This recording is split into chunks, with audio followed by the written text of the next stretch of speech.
경기도 농업기술원에서 주관하는 설명절 차례주빚기 온라인 교육을 진행할 우리술 이야기연 김진희입니다.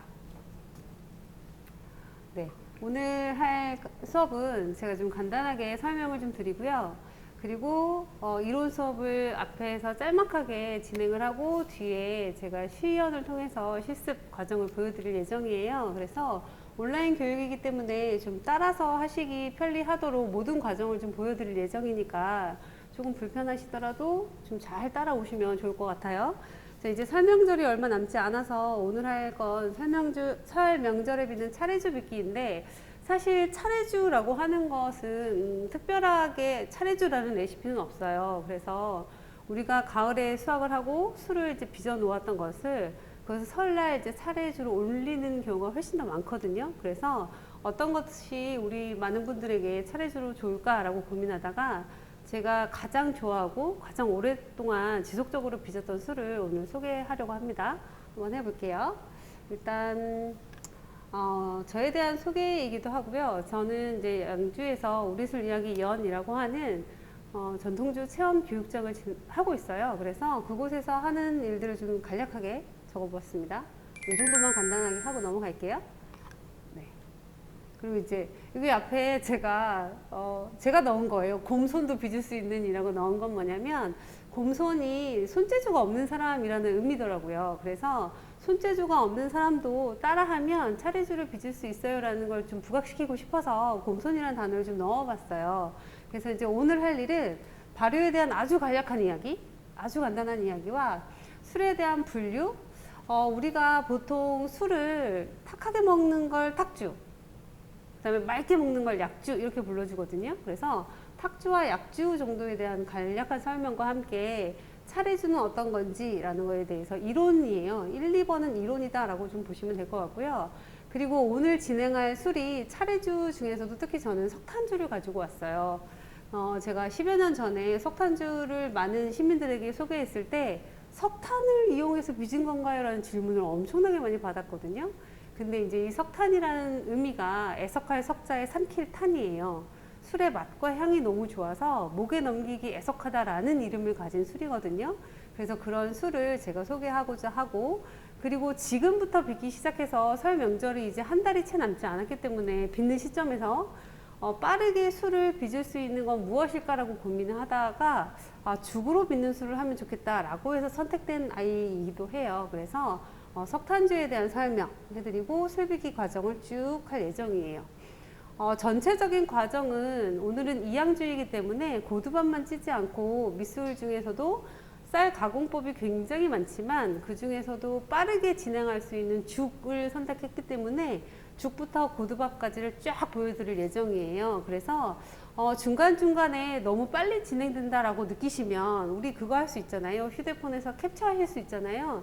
그렇게 저장을 하셔가지고 또 보셔도 좋고, 아니면 뭐 영상을 여러 번 반복해서 보셔도 훨씬 좋을 것 같아요. 그래서 이렇게 해보도록 하겠습니다. 자, 그러면 첫 번째 발효예요. 발효와 부패는 둘은 한 끗 차이라고 하거든요.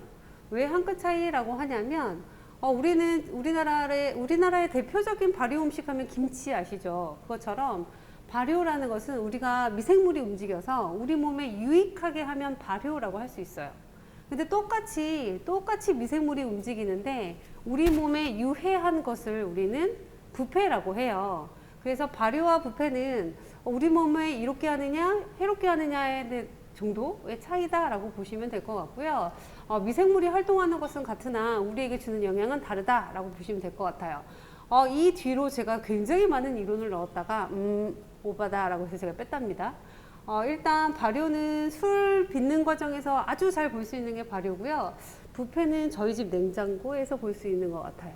그렇죠? 음식물을 먹지 않았을 때 집어넣어 놓으면 하얀 곰팡이가 생겼다가 살구색 곰팡이가 생기는 경우, 무르는 경우 많이 보셨을 거예요. 그래서 발효와 부패는 아주 가깝다라고 보시면 될 것 같고, 술에서 보지 말아야 할 것들이 부패인데 그것이 음식물이 상했을 때 나타나는 현상과 같아요. 술도 잘 관리해주지 않으면 음식물이 상했을 때 나타나는 주황색 곰팡이가 막 나타나거든요.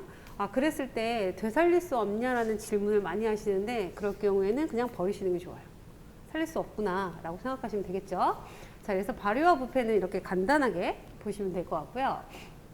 그 다음에 술의 분류예요. 이렇게 술의 분류도 어떻게 나눠드릴까라고 고민을 굉장히 많이 했는데, 일단 우리는 술을 딱 보았을 때 이렇게 은근히 이렇게 하나하나 들어볼게요. 이렇게 쓱 들어보면 지난번에도 제가 한번 체험을 한 적이 있는데, 교육을 한 적이 있는데, 그때는 막걸리를 가지고 했어요. 막걸리는 이렇게 맑지 않잖아요. 이렇게 맑지 않게 탁하게 빚은 술을 우리는 탁주라고 불러요. 거른 채로 앙금이 남아있는 상태라고 보시면 될 것 같고요. 그 다음에 약주라고 부르는 이 녀석은 맑은 술은 모두 다 약주라고 보시면 될 것 같아요. 그래서 제가 오늘 준비한 술도 석탄주는 맨 처음에 걸렀을 때 바로 보면 탁하겠죠. 그럴 때는 탁주라고 부르고요. 냉장고에 넣었다가 침전시켜서 윗물이 맑은 부분, 그 부분만을 본다면 우리는 그 녀석을 약주라고 부르시면 돼요. 그러면 여기 제가 PPT에 보시면 약주에는 약주와 청주라는 단어를 좀 넣었거든요. 우리가 지금 혼용하고 있는 말이에요. 청주라는 말은 맑은 술이라는 의미로 쓰기 때문에 약주를 청주라고 부르시는 분들도 굉장히 많거든요. 근데 사실상 약주와 청주는 이런 차이점을 가지고 있어요. 약주는 누룩을 1% 이상 사용해서 빚은 술은 약주. 청주는 누룩을 1% 미만 사용해서 빚은 술을 청주라고 불러요. 그래서 시중에서 우리가 술을 살 때 한국을 대표하는 청주입니다 라고 적혀 있다면 그 녀석은 누룩을 1% 미만 사용하는 술이구나 라고 보시면 돼요. 그러면 그것을 대체할 수 있는 무엇을 넣었냐면 곰팡이를 파종해 가지고 쓰는 입국이라는 아이를 쓴 녀석이에요. 그래서 정확하게 누룩을 적게 썼느냐 많이 썼느냐, 그 적게라는 건 1%를 기준으로 1% 미만이면 정주, 이상이면 약주. 그러면 우리가 빚는 술들은 누룩을 10% 쓸 예정이에요. 그럼 이 녀석은 뭘까요? 약주구나 라고 보시면 되겠죠. 그래서 약주는 세 가지 의미를 담고 있어요. 여기에 적진 않았지만 약주란 정말로 약을 쓴 술, 한약재를 쓴다거나 약성이 있는 재료를 쓰는 게 약주. 두 번째는 이렇게 맑은 술. 그럼 세 번째는 뭘까요? 잠깐 고민하셨죠? 세 번째는 아버지나 어머니나 윗사람이 드시는 술을 통칭할 때 부르기도 해요. 아버지가 술을 거나하게 드시고 들어오시면 아빠 술 먹었어? 이러지 않죠. 아버지 오늘 약주 하셨어요? 라고 하잖아요. 그런 의미에서 약주를 통칭해서 높여서 부르는 말이다 정도를 생각하시면 될 것 같아요. 그래서 이렇게 약주와 탁주는 거르는 방법에 의해서 맑게 거르면 약주고 바로 거르자마자 탁한 빛을 띈다면 걔는 탁주구나 라고 해서 구분해 주시면 될 것 같아요. 그 다음에 두 번째, 우리가 빚는 오늘의 술은 약주이면서 또 하나 빚는 방법에 따라서 한 번만 담금하면 단양주, 두 번 담금하면 이양주, 그럼 세 번이면 삼양주, 네 번이면 사양주, 오양주, 그러면 육양주는 없을까요? 7, 8, 9 모두 다 있겠죠. 그래서 하나의 술을 완성하는데 우리가 움직여주는 행동이 한 번에 끝나면 단양주, 두 번이면 이양주라고 불러요. 우리가 오늘 빚을 석탄주는 이양주예요. 그러면 석탄주라는 녀석을 완성하려면 밑술이라는 거 한 번, 덧술이라는 거 한 번 해서 총 2회차가 걸리는구나 라고 생각하시면 될 것 같아요. 그래서 우리는 오늘 빚는 방법에 의해서 이양주를 빚을 예정입니다. 그러면 술을 부르는 방법은 굉장히 많아요. 전통주라고도 부르죠. 전통주라는 건 전통 방식으로 이어져 내려왔나 봐 라고 생각하실 수 있을 거고요. 우리 술이라고 한다면 우리가 빚는 모든 술을 포함할 수 있을 거예요. 거기에다가 저는 오늘 단양주를 할 거예요 라고 말하신다면 빚는 회차에 의해서 한 번만 할 거예요 라는 의미일 거고, 그 단양주를 빚을 때 약재를 쓴다면 뭐라고 부를까요? 약주라고 부를 수 있겠죠. 그래서 한 가지 술을 여러 가지로 부를 수 있다는 것 정도를 생각해 주시면 될 것 같아요. 그리고 또 하나, 집에서 빚는 모든 술들을 통칭해서 뭐라고 부를까요? 집가자에 빚을 양자를 써서 가양주라고 불러요. 그래서 가양주는 특정한 술을 말하는 것이 아니라 우리가 빚는, 집에서 빚는 술들, 이런 아이들을 가양주라고 부른답니다. 자, 이렇게 개념을 봤고요. 다음에 보시면 차례주예요. 차례주에서 차자를 간혹 빼기도 해요. 예주라고 부르기도 하거든요. 예를 지킬 때 올리는 술이다 라고 보시면 되고요. 관훈상제에서 굉장히 많이 쓰이는 게 술이죠. 항상 들어오는 게. 그 중에서 예주는 재료를 지낼 때 올리는 술이다 라고 해서 우리가 오늘 빚는 술도 차례주이잖아요. 그래서 우리는 술이라는 녀석은 집안에서 아주 중요한 일이 있을 때 사용된다거나 집안에 귀한 손님이 오셨을 때 쓰인다거나 그렇게 쓰이기 위해서 술을 빚어요. 그래서 첫 번째, 두 번째 그렇게 적혀져 있고 귀한 손님이라던가 재료를 올릴 때 사용해서 빚기 때문에 당연히 무엇이 바탕이 되어야 할까요? 정성이 바탕이 되어야겠죠. 그렇죠? 그래서 정성스럽게 빚었다라고 보기 때문에 차례주를 그러면 특정한 레시피가 처음에 없다고 말씀드렸잖아요. 특정한 레시피가 없는 것은 특별한 제법이 필요 없다는 얘기예요. 왜냐하면 정성은 기본적으로 바탕이 되어 있기 때문에 특별한 제법에 무언가에 중점을 두기보다는 정성스럽게 빚은 술이라면 단양주든 이양주든 탁주든 약주든 내가 빚어서 정성스럽게 올리면 그것이 뭐가 될 수 있다라고 생각하시면 되냐면 차례주가 될 수 있다라고 생각하시면 될 것 같아요. 잘 못 빚으면 어떨까라고 고민하실 텐데 잘 못 빚으면 어때요? 제가 정성을 들여서 빚었으니까 라고 생각하시면 될 것 같고 오늘 빚는 이 술이 마음에 안 드실 수도 있어요. 처음 빚는 술인데 썩 100점 이럴 수는 없잖아요. 하지만 내가 이 마음으로 빚었으니까 그대로 차례 지낼 때 올리시면 좋을 것 같고 이것이 반복된다는 게 굉장히 중요한 것 같으니 앞으로 지속적으로 반복을 해주셨으면 좋을 것 같습니다. 자, 이제 이론은 끝났어요. 지금부터 하는 설명은 제가 실습을 하기 위한 설명이에요. 실습할 때 이제부터 우리는 단양주가 아닌 이양주를 빚으려면 두 번의 회차를 빚어야 되기 때문에 그 첫 번째 술을 우리는 밑술이라고 불러요.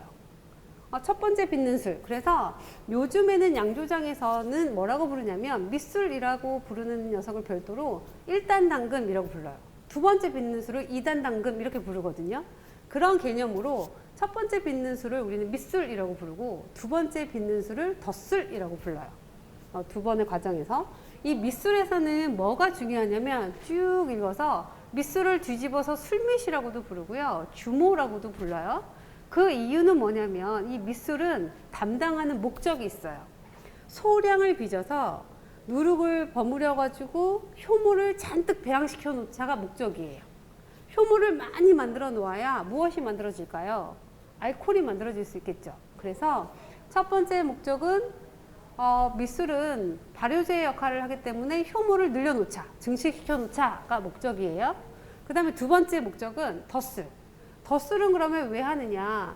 배양된 밑술에다가 고두밥을 넣어서 효모들이 먹을 수 있는 영양분을 주어야 그 녀석들이 고두밥을 먹고 무엇을 뿜어낼까요? 알코올을 뿜어내겠죠. 그래서 두 번째 덧술은 고두밥이라고 생각하시면 돼요.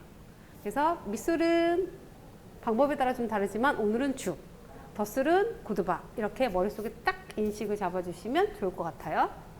그래서 밑술, 덧술이라고 보시면 되고요. 그리고 석탄주법이에요. 석탄주는 아까 말씀드렸던 것처럼 달고 향기가 좋아서 목에 넘기기 애석하다라고 해서 애석할 석자에 삼킬탄이라는 이름을 가진 아이예요. 그래서 애석할 석에 삼킬탄, 이 정도의 의미 있는 술이구나. 이 술과 짝꿍이 되는 떡이 있어요. 그 떡의 이름도 석탄병이에요. 그럼 역시 그 떡 역시 어떨까요? 너무 맛있어가지고 목에 삼키기가 아쉽대라는 의미겠죠. 그 정도로 귀한 술이다 라고 보시면 될 것 같고요. 그 밑술을 우리는 오늘 죽으로 할 예정이에요. 죽은 아주 오래된 방법이고요. 술의 발효 기간이 짧아진다라는 특징을 좀 가지고 있어요. 그래서 우리가 아주 짧은 시간 동안에 이양주를 완성해야 하기 때문에 저는 밑술을 죽으로 했다는 것 기억해 주시면 좋을 것 같아요. 그 다음에 두 번째 덧술은 고두밥을 할 예정이에요. 고두밥을 쪄서 밑술이 잘 발효되면 같이 만나게 해준다라고 보시면 될 것 같아요. 지금은 머릿속에 저게 무슨 소리지? 라고 생각이 드시겠지만 진행하다 보면 이렇구나 라는 걸 시연을 통해서 알려드릴게요. 자, 이제부터 술 빚기 과정을 이제 한 1, 2분 후면 저는 저쪽으로 넘어갈 건데 이 과정을 할 예정이에요. 이 과정은 모든 분들이 교육을 받는 분들이 이 세트에 제가 이걸 집어넣을 예정이거든요. 그래서 이 과정을 따라 하시면 좋을 것 같고요. 오늘은 특별히 쌀가루를 건식 쌀가루를 사용할 예정이에요. 건식 쌀가루를 사용해서 물을 집어넣고 개어요. 개어주고 풀어준 다음에 끓는 물에다가 냄비에다가 물을 끓이고 있다가 이 개어놓은 쌀가루를 집어넣고 죽을 쓸 거다라고 보시면 돼요. 죽을 써서 식혀요. 죽은 이렇게 주걱으로 이렇게 들었을 때 주르륵 흘러내리면 좋을 것 같아요. 그래서 죽을 쓰고 식힌 다음에 누룩을 넣어서 버무리는 과정, 이것을 우리는 밑술이라고 불러요. 이렇게 버무려서 통에다 집어넣으면 발효를 며칠 시키시냐면 30시간, 하루 반을 발효시키면 되거든요. 이렇게 하루 반 동안 발효시켜서 밑술을 완성하고요. 그 다음 완성된 밑술이 만들어지면 우리는 무슨 일을 해야 하냐면 고두밥을 하는 과정을 통해서 쌀을 씻어서 물을 빼고 면보에다가 집어넣고 팔팔 끓는 냄비에다가 얹어서 이렇게 고두밥을 40분 쪄서 꺼낼 거예요. 그럼 고두밥이 식겠죠? 그럼 이렇게 식혀놓는 동안에 아까 그 죽밑술 있죠? 죽밑술은 어떤 모양을 보여야 하냐면 이런 모양을 보여야 해요. 이렇게 보글보글 거품이 되어 있는 모습을 보면서 아, 이 녀석이 발효가 다 되었구나 라고 우리는 인식하거든요. 그러면 이때 눈으로는 거품을 확인해요. 그러면 코로는 무엇을 확인해야 할까요? 향을 맡아보는 거예요. 향을 맡아보면 여러 가지 향이 나는데 일단 곡식의 쌀가루의 향이 좀 나겠죠. 그리고 달콤한 향이 나요. 왜냐하면 쌀가루가 당화되고 나서 알코올로 가기 때문에 약간 단 향이 나기 시작해요. 그러면 아, 뽀글뽀글하면 난 뭐 하자? 이 과정을 준비해 주시면 돼요. 준비해서 요 녀석도 준비되고 찬밥도 준비되죠. 고두밥을 식혔잖아요. 그러면 두 녀석을 만나게 해주는 것. 밑술과 덧술이라고 불러요. 이 과정을. 덧술이라는 것은 고두밥을 덧입힌다 라는 의미로 해석해 주시면 돼요. 그래서 둘을 만나게 해서 버무려요. 버무리고 통에 넣어서 여기 써 있죠. 3주간 발효시켜라 라는 것이 오늘의 핵심이에요.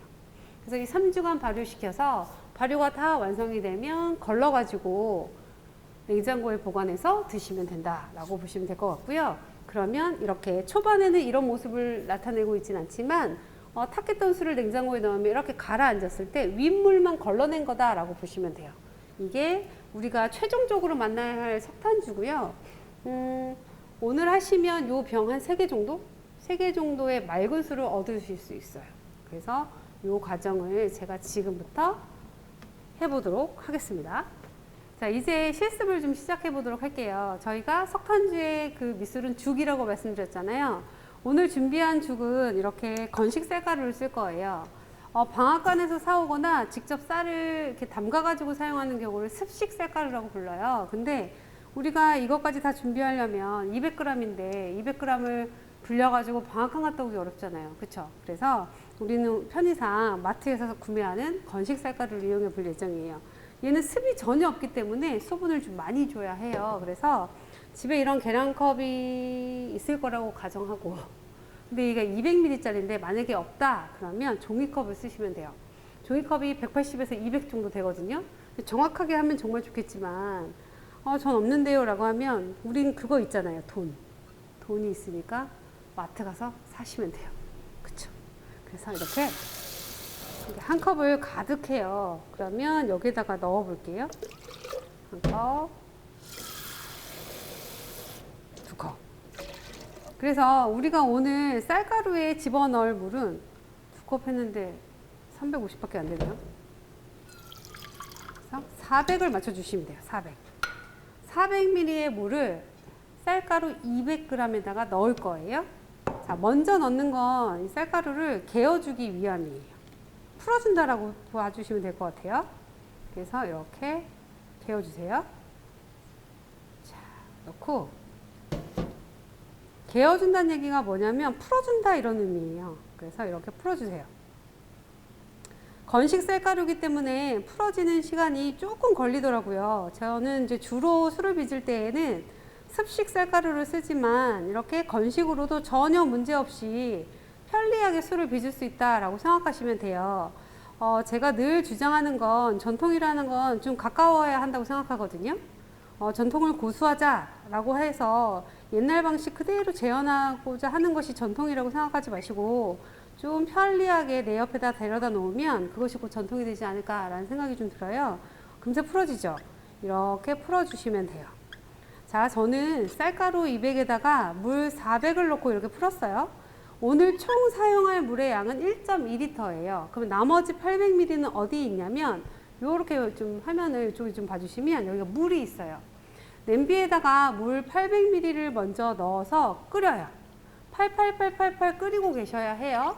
끓이고 얘를 집어넣는 거예요. 집어넣을 때는 저는 여러 번 했기 때문에 화상의 위험이 없이 넣는 방법을 알겠죠. 근데 많은 분들이 끓는 물에다가 넣어주세요 그러면 얘를 정중앙에다 다다다다다 집어넣거든요.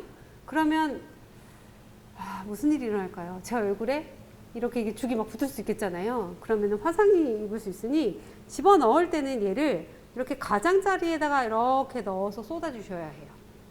보이시죠? 이렇게 가장자리 쪽으로 넣어야 쌀가루가 튀지 않겠다라고 보시면 되고, 그리고 죽을 쓸 때 이렇게 먼저 얘는 부으면서 뒤에서는 뭘 하고 있어요? 저어주기를 하고 있어요. 그 이유는 몽글몽글해지지 말라고 저어준다라고 보시면 되고요. 그리고 불은 가장 높게 했다가 줄여요. 줄여서 약불에다가 죽을 쓰셔야 죽이 타지 않거든요. 죽이 타지 않아야 한다. 눌지 말자, 타지 말자 라는 게 핵심이에요. 이유는 죽이 타면 술에서도 탄내가 나거든요. 그래서 탄내가 나지 않도록 죽을 눌지 않게 쓰자라는 게 오늘의 포인트예요. 포인트라고 보시면 되고 죽을 쓰도록 하겠습니다. 자, 이렇게 스파츌러가 있으면 너무 부들부들해가지고 잘 안 써지거든요. 되도록이면 나무 주걱을 사용하시면 좀 좋을 것 같아요. 그리고 나무 주걱이 없이 우리 계란하는 이거 있죠, 이거요. 푸는 아이. 이 이름을 모르겠네요. 거품기? 네, 거품기로 해주셔도 돼요. 그래서 죽을 써주시면 됩니다. 죽을 쓰는 시간은 제가 200g을 미리 한번 써봤거든요. 한 10분에서 15분 정도가 소요가 되더라고요. 그래서 10분에서 15분 정도 죽을 끊임없이 뭐 해줘야 하냐면 이렇게 저어주셔야 해요. 이렇게 죽을 열심히 썼어요. 쓰고 나서 도대체 얘가 언제 다 됐는지 모르겠잖아요. 그거의 핵심은 뭐냐면 처음에 우리가 쌀가루를 집어넣었을 때는 쌀가루가 흰색이에요. 근데 이 녀석이 익으면 어떤 색을 띠냐면 투명해져요. 투명해진다는 느낌을 좀 보실 거거든요. 그래서 이렇게 쌀가루의 색깔이 하얀색이 아니에요. 약간 미색이라고 표현을 해야 되나? 그래서 약간 투명해지는 걸 볼 수가 있어요. 그래서 그 투명한 색깔을 좀 찾아주셔야 돼요. 이렇게 되면 얘가 다 되었네 라고 느끼시면 돼요. 그러면 얘를 어떻게 할 거냐면 얘를 그냥 이대로 식히시면 돼요. 냉각. 이게 끝이에요. 죽은 쓸 때는 조금 힘든데 이제부터 너무나 편안한 생활이 이루어질 거예요. 한번 쓸 때는 힘들지만 다 쓰고 나면 아주 편안한 이제 그 뒤에 생활이 있답니다. 얘를 차갑게 식히자. 200g 밖에 안 하니까 얘 식는데도 금방 식을 거거든요. 근데 1kg를 한다. 만약에 지금 하는 분량의 5배를 늘려서 한다. 그러면 저는 보통 어떻게 하냐면 밤에 죽을 써요. 밤에 죽을 써서 밤새 그냥 놔둬요. 그럼 밤새도록 식겠죠. 그럼 다음날 아침에 거기다가 누룩을 넣고 휘휘 저어서 버무려 주시면 돼요.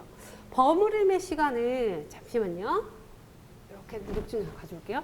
오늘 사용할 누룩이 120g이거든요. 이 누룩을 집어넣고 그냥 한 대 어우러지면 끝이에요. 우리가 그냥 막 15분, 20분 이렇게 버무리지 않으셔도 괜찮아요. 이 녀석은. 그래서 이렇게 버무려 가지고 통에다가 집어넣으면 밑술이 되는 거예요. 별로 어렵지 않겠죠. 그래서 이렇게 죽에다가 얘를 넣고 버무려서 통에다 집어넣자.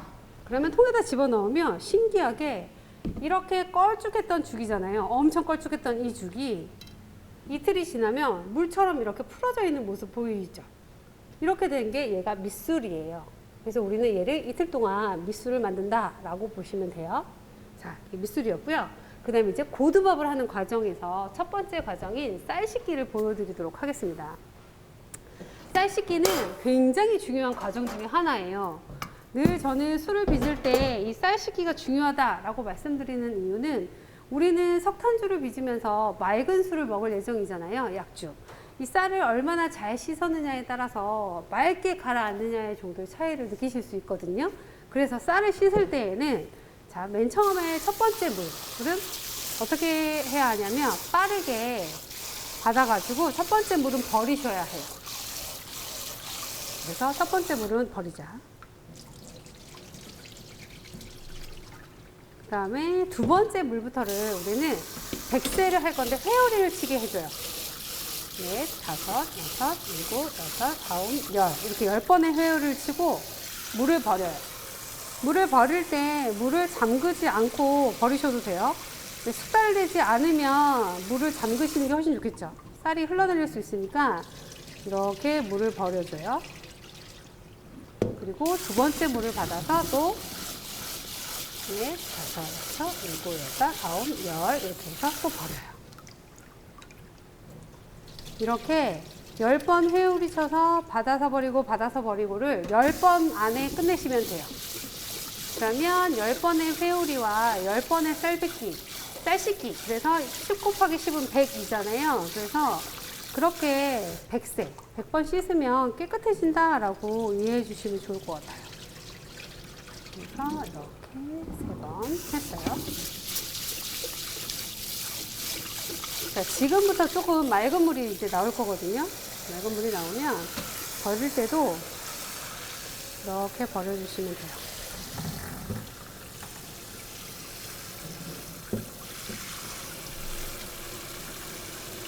제가 지금 엄청나게 힘을 주고 있어요. 오른손에다. 자.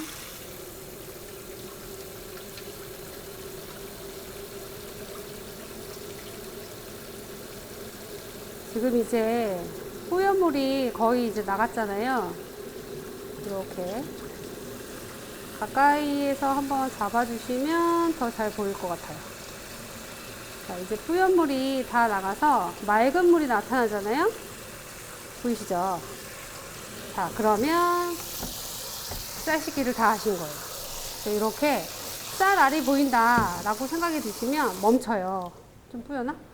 이 물에 담금을 할 때에는 우리가 찹쌀 같은 경우는 6시간을 담가 놓을 건데 물을 쭉쭉쭉쭉 쌀이 먹을 거 아니에요. 그래서 쌀 높이로부터 한 5cm 정도의 넉넉한 물을 받자가 첫 번째 특징이에요. 그래서 얘를 백세 했다고 해요. 깨끗하게 씻은 쌀을 이렇게 담가 놨어요. 담그고 6시간 담갔다가 우리는 뭘 할 거냐면 물을 뺄 거예요. 자, 이게 물을 빼놓은 상태예요. 탈수. 이렇게 얼마나 물을 빼놓을 거냐면 30분의 물을 빼놓을 거예요.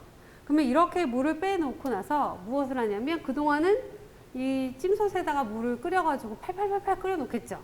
그리고 얘를 고두밥을 얹어서 고두밥을 찔 건데 고두밥을 찔 때에는 반드시 이 찜솥, 찜기 위에 들어가는 이 여기에다가 얘 면보를 깔 건데 면보는 제가 지난번에도 설명을 드렸던 것 같은데 많이들 잊으시는데 이렇게 마른 면보를 쓰시면 안 돼요.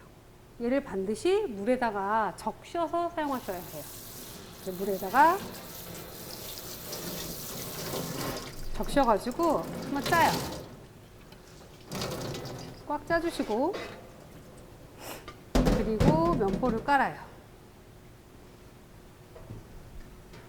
이렇게 깔았죠. 자, 그리고 쌀을 넣는 거를 보여드릴게요. 지난번에도 한번 제가 늘 강의할 때는 이걸 꼭 말씀드리거든요. 그래서 이렇게 적은 양의 쌀을 할 때는 상관없는데 많은 양의 쌀을 할 때는 특히 이걸 잘 하셔야 돼요.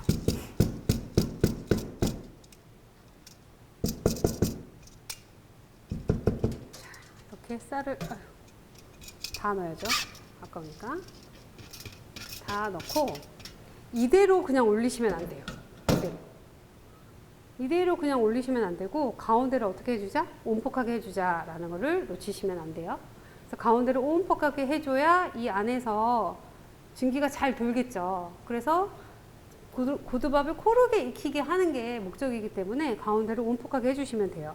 뭐 그냥 저는 소복하게 했는데도 고두밥이 잘 쪄지던데요 라고 하시는 분도 간혹 계신데 그건 정말 아주 간혹 있는 일이에요. 그리고 쌀의 양이 많이 늘어나게 되면 밥이 잘 안 쪄져서 이 부분에 생쌀이 나올 수도 있거든요. 그래서 가운데를 온폭하게 해주자. 그리고 면보를 이렇게 덮어서 끓는 그 찜솥에다가 이렇게 넣어 주시면 돼요.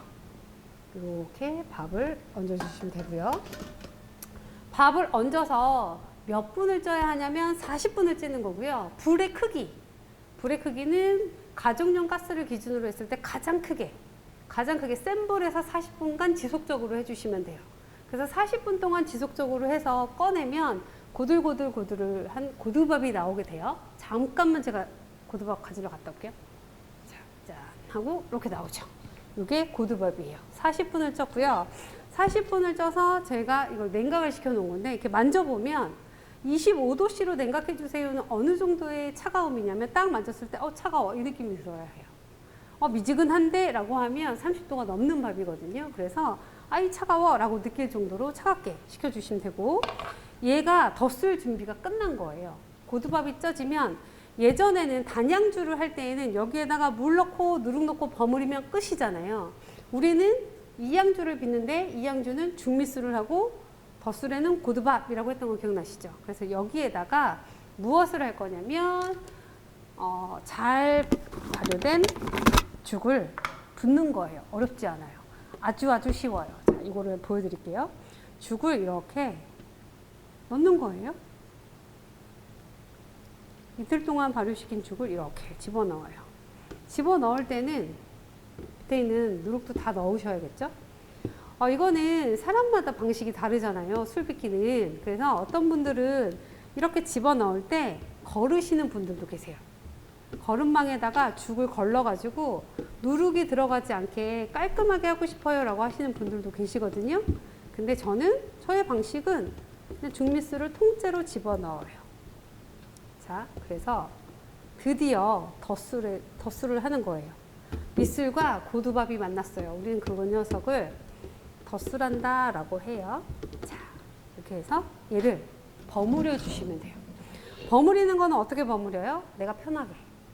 이렇게 버무리셔도 되고 손가락 사이사이로 꺼내서 이렇게 버무리셔도 돼요.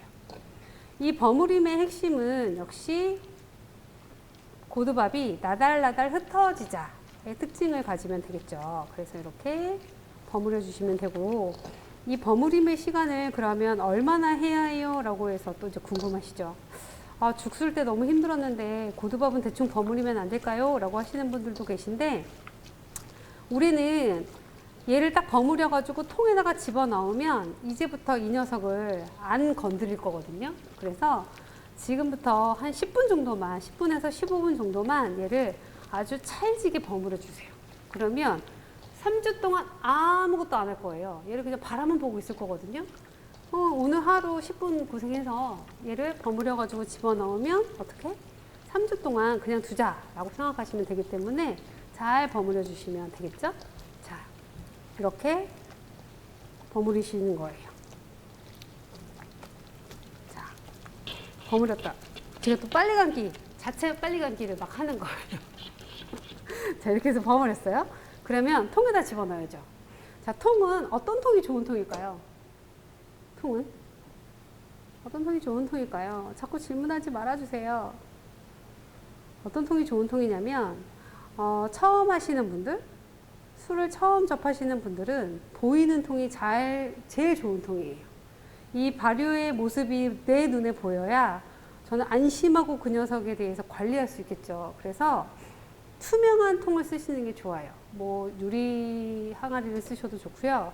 플라스틱 통을 쓰셔도 좋아요. 그래서 투명한 걸 쓰자라는 것이 특징이에요. 그래서 죽미술을 담았던 거에다 그냥 넣으면 안 될까요? 라고 많이 질문하시는데 안 돼요. 왜 안 되냐면 우리는 한 달 동안 얘를 그대로 둘 예정인데 여기다가 다시 집어넣으면 이 지저분한 애들 어떻게 해요?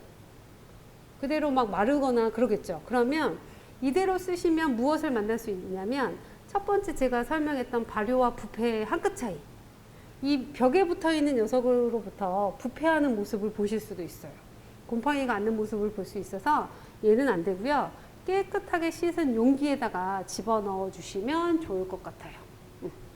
그래서 이렇게 덧술까지 이렇게 버무려 보았습니다. 제가 통에다가 넣으면 어떤 모습이 나타나는지 보여드릴게요. 짜잔. 아이고, 짜잔. 요거예요, 요거. 얘를 통에다 넣으면 요 모습이 나타나요. 우리가 오늘 빚는 술의 양이 이만큼인 거예요. 좀 상당히 많은 느낌이 좀 들죠. 그쵸? 이렇게 자작자작자작하게 조금 물기가 있네 라고 보였던 이 녀석을 통에다 집어넣으면 하루만 지나도 이렇게 물기가 한 개도 없어요. 보여드릴게요. 제가 물기가 아예 없는 모습을 좀 보여드리도록 하겠습니다. 그래서 보시면 이렇게 되어 있어요. 보이실까요? 전혀 물기가 없죠. 이거는 늘 설명드리지만 곰팡이들이 움직이기 위해서 물을 흡수했다가 뿜어내는 가스분해 효소작용을 하고 있는 모습이에요. 그래서 이렇게 물이 쫙 없어져요. 그래서 내가 물을 좀 덜 넣었나 라고 생각하실 수 있지만 넣지 마세요. 이대로 두면 내일 모레쯤 되면 이제 물이 다시 나오기 시작해요. 그래서 한 일주일 정도만 돼도 물이 이렇게 고이는 걸 볼 수 있거든요. 그래서 아주 자연스러운 현상이기 때문에 이렇게 통에다 집어넣고 우리는 뭐 하자? 이 통을 그냥 이렇게만 얹어 놓자. 근데 보니까 요즘에 방학이에요. 아이들이 방학이어서 집에 꼬마들이 막 뛰어다니면 너무 궁금하잖아요. 그래서 뚝 하고 들 수 있어요. 그러면 이제 사고가 날 수 있으니까 얘를 닫아요. 싹 닫았다가 한 번만 이렇게 열어두셔도 돼요. 이렇게 열어두시고 그냥 두셔도 돼요. 궁금해? 궁금하면 열어서 냄새도 맡아보고 한번 저어도 보고 먹어도 보고 하셔도 상관없어요. 그래서 이렇게 두시면 될 것 같아요. 이게 우리가 오늘 빚는 차례주 석탄주의 우리가 할 수 있는 마지막 모습이에요. 그래서 얘를 잘 뒀다가 3주 뒤면 설 연휴가 시작되는 시점이거든요. 그때 걸으시면 돼요. 자, 그때 걸을 때는 어떻게 걸으시냐면 잠시만요. 주머니가 있어요. 제가 오늘 여러 개의 주머니로 좀 준비해 봤어요. 술을 걸으세요 그랬더니 저희 아는 어머님이 가져다 주신 주머니예요. 너무 크죠? 너무 커가지고 되게 귀엽잖아요. 여기다 걸으셔도 상관없을 것 같아요. 근데 얘를 걸으려면 이거 한 몇 번 넣어야 될까요? 한 3번, 4번 정도는 집어넣어가지고 이렇게 주물주물 해주셔야 해요. 꽉 짜지 않는다라는 게 저의 특징이기 때문에 이런 주머니를 쓰셔도 좋고요. 또 시장에 갔더니 엄청나게 큰 게 있어요. 똑같은 주머니인데 이렇게 큰 게 있거든요. 이 정도 되는 사이즈를 사시면 얘를 한 번에 넣어가지고 주물주물 하실 수 있겠죠. 자, 그래서 얘도 쓰셔도 좋아요. 마지막으로 주머니를 쓰세요 그랬더니 이 주머니를 준비하시는 분도 계세요. 이거의 차이점은 뭘까요? 차이점. 좀 장사치 같아요. 그죠? 요거는 얼굴이 보이는데 얘는 안 보이잖아요. 가장 큰 특징이 뭐냐면 얘는 짜면 탁주로 나오는 애예요. 탁주로 나오는 주머니. 그러면 얘는요, 광목으로 돼 있어가지고 엄청 촘촘하잖아요. 얘한테 집어넣으면 막 짜도 안 나와요. 얘는 그래서 어떻게 쓰는 아이냐면 전통적인 방식으로 이 술을 여기다 집어넣고 묶어요. 묶은 다음에 위에다가 무거운 돌을 얹어가지고 누르는 거예요. 그러면 이 아주 촘촘한 광목 사이사이를 바발이 더 막아서 맑은 술만 나오게 하는 아이예요. 그래서 짤 때부터 맑은 술이 나오는 주머니예요. 그러면 우리는 설날 나는 탁한 술을 올리고 싶지 않고 맑은 술을 올리고 싶어요 라고 하시는 분들은 이렇게 두꺼운 광목을 사용하셔도 좋아요. 여기에다가 술을 짤 걸 집어넣고 묶어가지고 위에다가 뭐 생수 한 3개, 2리터짜리 3개를 막 넣어놓으면 어떻게 될까요? 눌리겠죠. 눌리면 밑에 방울방울 떨어지는 술이 맑은 술이 나올 거라는 거예요. 그래서 맑은 술을 차례주로 쓰실 수도 있어요. 이게 아주 전통적인 주대 압착법이라고 해요. 주대는 주머니. 주머니에다가 술덫을 집어넣고 누르자, 압착, 누르자라는 방식이랍니다. 이렇게 해서 주머니 3개를 이용해서 우리는 어떻게 술을 짜실 수 있어요. 짤 때는 어떻게 하자? 큰 힘을 주지 말자. 그래야 내가 빚은 술을 정성스럽게 먹을 수 있다라고 보시면 됩니다. 자, 그러면 실습 과정을 다 보여드렸어요. 완성된 술을 향해서 제가 자리를 좀 이동해 보도록 하겠습니다. 자, 이렇게 실습을 모두 보여드렸잖아요. 그 실습에 대한 내용이 여기 이렇게 적혀져 있어요. 레시피에 보시면 밑술을 하는 방식, 그리고 덧술을 하는 방식이 이렇게 적혀져 있거든요. 그래서 밑술을 이렇게 제가 했던 것들을 다 레시피에서 집어넣었고요. 중요한 건 이 빨간 글씨예요. 빨간 글씨. 뭐냐면 밑술을 하는데 총 발효 예상 시간은 30시간이에요. 30시간이니까 한 하루 정도 지났을 때 우리는 덧수를 해야겠구나 라고 생각하시는 게 가장 좋겠죠. 그래서 발효 예상 시간이 30시간이다. 길게는 우리 집은 좀 추워요 라고 하시는 분들은 한 이틀 48시간이 걸릴 수도 있어요. 그래서 우리는 이렇게 밑술을 하고 나서 무슨 생각을 하셔야 되냐면, 밑술 후에 12시간이 지나면 찹쌀을 씻어서 덧술 준비를 하는 거예요. 12시간이나 좀 우리 집이 좀 천천히 가고 좀 추워요. 추워요는 뭐 실내 온도를 20도 이하로 맞춘다거나 이런 집들이 있더라고요, 가끔. 그럴 경우에는 밑술을 발효 시간이 오래 걸리기 때문에 그런 분들은 24시간 이후에 하셔도 돼요. 그래서 12시간 정도 지나면 아까 보여드렸던 것처럼 찹쌀을 씻어서 담갔다가 물 빼서 고두밥 찌고 식히는 과정을 하자라고 하시면 돼요. 그러면 그 하는 과정이 한 10시간 정도 소요되거든요. 그러니까 그걸 하는 동안에 뭐가 될까요? 죽은 계속 발효가 이루어지고 있겠죠. 그래서 그걸 하고 나서 우리는 뭘 하냐면 아까 제가 버무렸던 것처럼 보글보글 버무리시면 되겠죠. 그래서 이렇게 여기 나와 있는 것처럼 다 버무려진 고두밥을 통에 넣는다. 빚은 다음 날만 한 번 저어준다. 이 6번은 해도 되고 안 해도 돼요. 해도 되는 이유는 뭐냐면 너무 궁금하니까. 그러면 다음 날만 하냐? 아니 그 다음 날도 하고 싶어. 그러면 하시면 돼요. 내 마음이 찜찜하면 계속 하시면 돼요. 거르는 그날까지 하겠다 하셔도 돼요. 하지만 자주 손을 넣지 않는 이유는 발효가 되다가 부패할 수도 있거든요. 그래서 자주 손을 넣지 않는 게 좋아서 그냥 한 번 정도만 하셔라 라는 의미고, 그리고 3주 후에 거르시면 됩니다. 걸러서 아까 주대, 이렇게 주대를 촘촘한 데다가 내리시면 이렇게 맑은 술을 얻으실 수 있어요. 다음날. 그럼 저는 촘촘한 거에 안 하고 그냥 이렇게 얼굴 보이는 저걸로 할 건데, 그러시면 냉장고에 넣어서 2주 정도 침전을 시켜야 이렇게 맑은 술을 만나실 수 있어요. 그거는 선택 사항이에요. 그래서 이렇게 선택해서 하시면 될 것 같고요. 전체 과정을 제가 시연해 드렸잖아요. 그래서 이거는 당부의 말씀이에요. 궁금한 게 있으면 영상을 캡처하거나 돌려보자.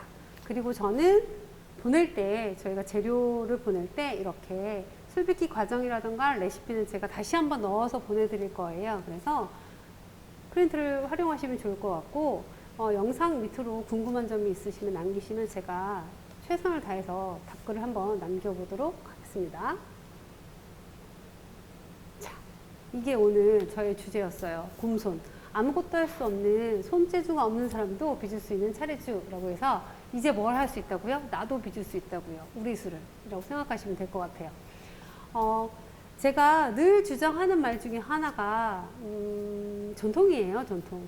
아까도 중간중간에 전통에 대해서 말씀을 드렸는데, 전통은 어려우면 안 된다고 생각이 들어요. 그래서 어렵지 않고 내 옆에다 두자. 그러려면 내 몸이 좀 편안한 방식으로 하시는 것도 좋은 방법이라고 생각이 들고요. 그리고 늘 말씀드리는 것 중에 하나가, 전통은 먹어주고 배워주고 가르쳐주자 라고 생각하시면 될 것 같아요.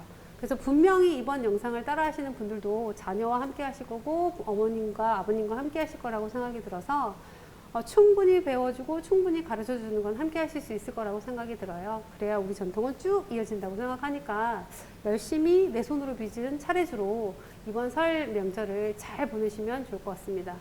코로나로 힘든 가운데 이렇게 집에 많이 계시는 동안에 여러 차례 술을 빚어보시면 훨씬 더 즐거운 생활이 되지 않을까라는 생각이 들고요. 힘드셨지만 이렇게 쭉 따라와 주셔서 감사합니다.